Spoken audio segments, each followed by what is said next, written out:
नमस्कार विद्यार्थी मित्रांनो, राजमुद्रा करिअर अकॅडमीमध्ये आपल्या सर्वांचे स्वागत आहे।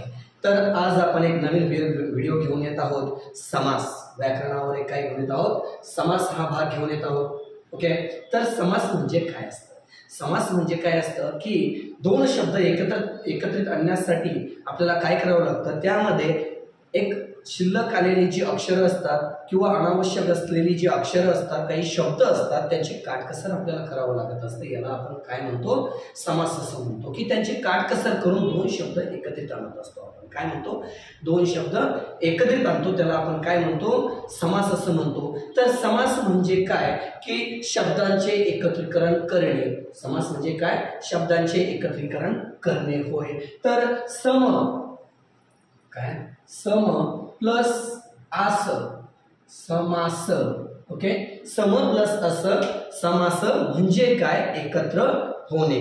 तर शब्दांचा लोप होणे, काय, शब्दांचा लोप होणे किंवा प्रत्ययांचा लोप होणे हे समासाचं काय आहे, एक प्रमुख वैशिष्ट्य आहे। समास ही संस्कृत मधून मराठीमध्ये आलेली एक काय आहे, प्रवृत्ती आहे। तर समास म्हणजे काय असतं, आपण पहिलेच सांगितलं की सुरुवातीला काय करायचं आहे आपल्याला, त्यामध्ये अनावश्यक शब्द किंवा अक्षरांची काय करायची आहे, काटकसर करायची आहे। याला आपण म्हणतोय समास, आणि ते शब्द एकत्र आणायचे आहे। ओके, तर म्हणजे थोडक्यात जर सांगायचं झालं तर राजाचा वाडा, काय, राजाचा वाडा। ओके, तर काय होणार, इथं आपल्याला हा प्रत्यय कॅन्सल करायचा आहे आणि इथं सांगायचंय राजवाडा। काय सांगायचंय, राजवाडा सांगायचंय। मग बटाटे घालून केलेले वडे, काय, बटाटे घालून केलेले वडे, तर उत्तर काय आहे, बटाटे वडे, काय, बटाटे वडे। तर मित्रांनो, यामध्ये सांगितलंय बाळांनो आपल्याला की दोन शब्द आहेत, त्यामध्ये अनावश्यक असलेलं अक्षर जे आहे त्याची आपल्याला काटकसर करायची आहे, आणि दोन शब्द आहेत त्यामध्ये आलेल्या अनावश्यक असलेल्या शब्दांची आपल्याला काय करायची आहे, इथे काटकसर करायची आहे। आणि ते दोन शब्द जसेच्या तसे जवळ जवळ लिहून त्यांचा एक सामासिक शब्द तयार करायचा आहे। या तयार झालेल्या शब्दाला आपल्याला सामासिक शब्द म्हणायचं आहे, आणि यांचा आपण पुन्हा उघडून लिहिला, म्हणजेच यांना काय सांगितलं, वेगळं वेगळं करून लिहिलं, यालाच आपण काय म्हणतो, विग्रह असं म्हणतो। समास विग्रह, आणि याला म्हणतो सामासिक शब्द असं म्हणतो। ओके, तर सामासिक शब्दामध्ये आपल्याला काय सांगितलं, शब्दांच्या अशा एकत्रीकरणाला आपल्याला काय म्हणायचं होतं की सामासिक शब्द असं म्हणायचं होतं, किंवा समास असं म्हणायचं होतं। एकत्रीकरणाने जो नवीन शब्द तयार होतो त्यास आपण काय म्हटलं, आता काय सांगितलं, सामासिक शब्द असं सांगितलं। ओके, आता आपल्याला सांगायचं होतं की बुवा विग्रह। ओके, तर हा झाला विग्रह, हा झाला काय, सामासिक शब्द।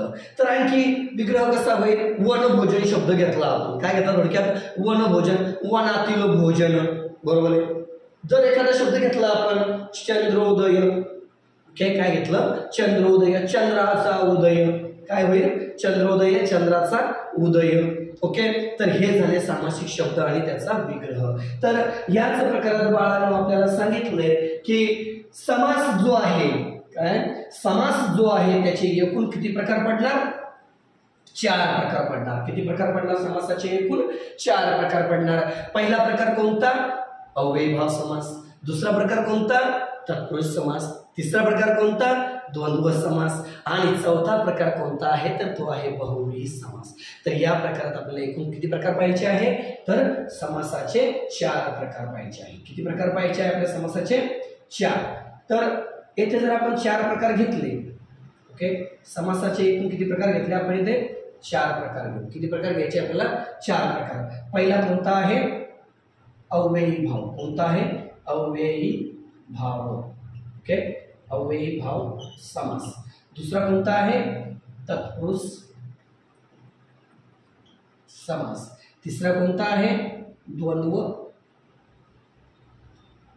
समास। आणि चौथा कोणता आहे आपला, बहुव्रीही समास। बहुव्रीही समास। ओके, तर या 4 प्रकारामध्ये आपल्याला काय सांगितलं की बाळांनो इथं सांगितलंय अव्ययी भाव समास. काय सांगितलं इथं आपल्याला? अव्ययी भाव समास. तर अव्ययी भाव समासामध्ये जे पहिलं पद असतं ते असतं प्रधान म्हणजेच मुख्य, आणि दुसरं पद असतं कमी महत्वाचं, त्याला गौण म्हणतो आपण.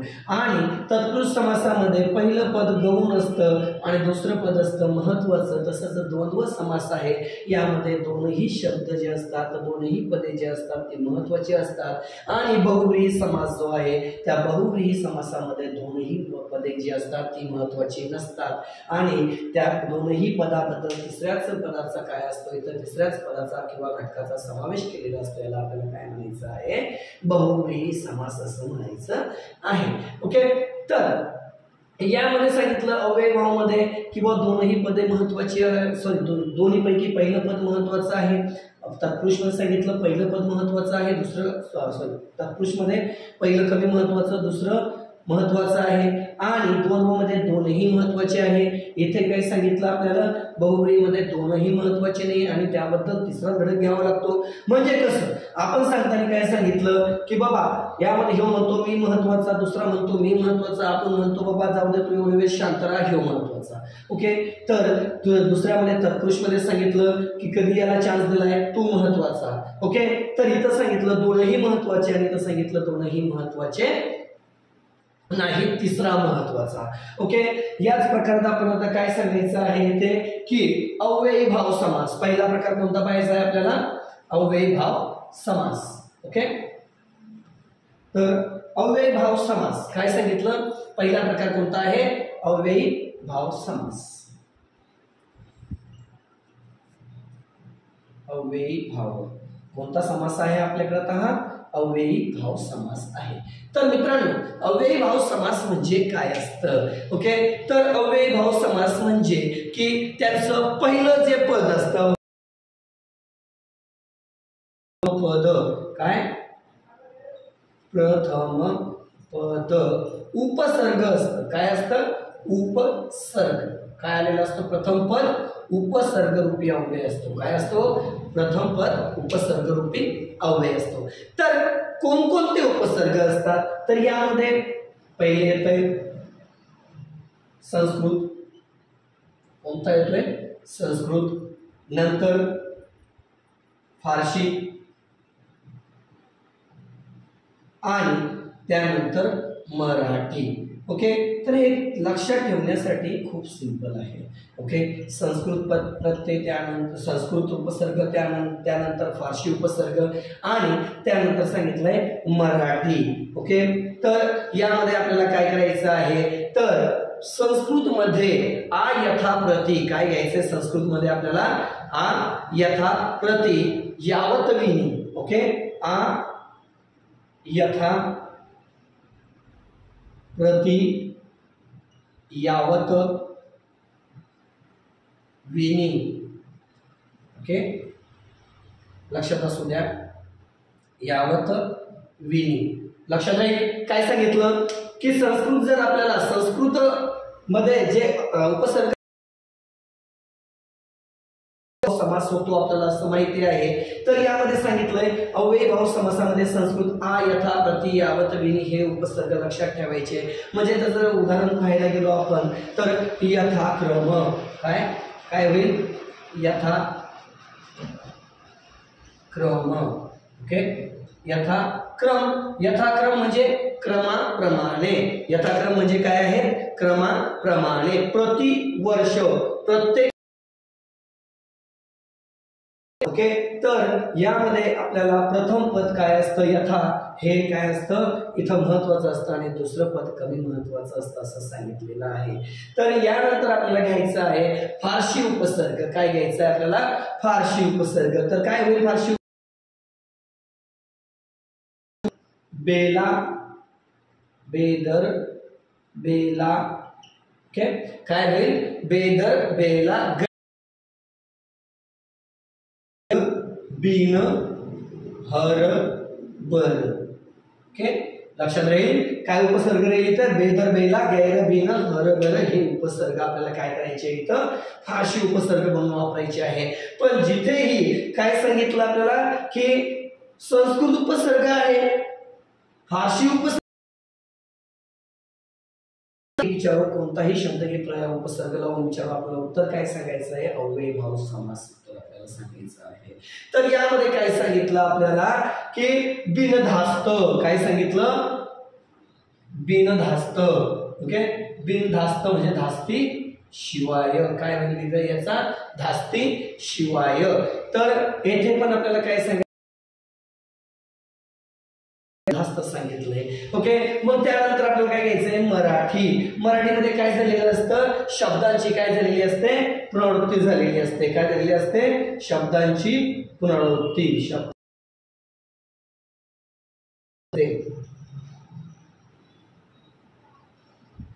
शब्दाची पुनरावृत्ती येथे झालेली असते. म्हणजेच काय असतं की तो मराठी शब्द जो आहे तो पुन्हा पुन्हा तोच शब्द आलेला असतो. म्हणजे थोडक्यात जर सांगायचं झालं तर दिवसेंदिवस. ओके, दिवसेंदिवस. ओके, दिवसेंदिवस म्हणजे काय की प्रत्येक दिवशी. काय होईल, प्रत्येक दिवशी. नाही तर काय होईल त्यानंतर, माणसागणिक. काय होईल, माणसागणिक म्हणजेच प्रत्येक माणूस. सांगायचं आहे की आपल्याला अव्ययीभाव समास लक्षात ठेवायचा आहे. आता मी तुम्हाला पहिले समजून सांगितलं, असं कळलं नसेल तर पुन्हा एकदा रिपीट करतोय, लक्ष देऊ नये का. यामध्ये काय सांगितलं, समास. समास म्हणजे काय असतं की येथे अनावश्यक अक्षर जी असतात त्यांची काट कसं करून तो शब्द जवळ जवळ आणतो, एकत्र आणतो, याला आपण समास असं म्हणतो. आणि सम प्लस असं याचा अर्थ होतो एकत्र होणे. ओके, आणि या समासाचे एकूण 4 प्रकार सांगितले आपल्याला. त्यापैकी पहिला प्रकार आपला आहे अव्ययीभाव समास. अव्ययीभाव समासामध्ये काय सांगितलं की प्रथम पद त्याचं काय असतं, उपसर्ग रूपी असून प्रथम पद काय असतं, महत्वाचं असतं. ओके, तर यामध्ये आपल्याला त्याचे उपसर्ग रूपी प्रत्यय कोणते आहेत, तर ते कोणते आहेत, आ यथा, काय, आ यथा प्रति यावत विनी हे संस्कृत प्रत्यय आहे. आणि त्यानंतर फारशी बेदरबेला, गैरबिन, हरभर. आणि मराठी शब्दांची पुनरावृत्ती होणे, मराठी शब्द डबल डबल. पुन्हा लक्ष असू द्या, काय सांगितलं, संस्कृत आ यथा प्रति, काय सांगितलं, आ यथा प्रति यावत विनी, आ यथा प्रति यावत विनी, बेदरबेला, गैरबिन, हरभर. मराठी शब्द डबल डबल. हे लक्षात ठेवायचं आहे आपल्याला इथं. तेव्हा आपल्याला समजेल की आपला जो इथं समास आहे तो कोणता आहे, अव्ययीभाव समास आहे. त्यामध्ये आपल्याला पुन्हा लक्षात ठेवायचं आहे, काय करायचं आपल्याला की आ यथा प्रति यावत विनी, काय, आ यथा प्रति यावत विनी, बेदरबेला, गैरबिन, हरभर. मराठी शब्द डबल डबल. ओके, लक्षात राहील.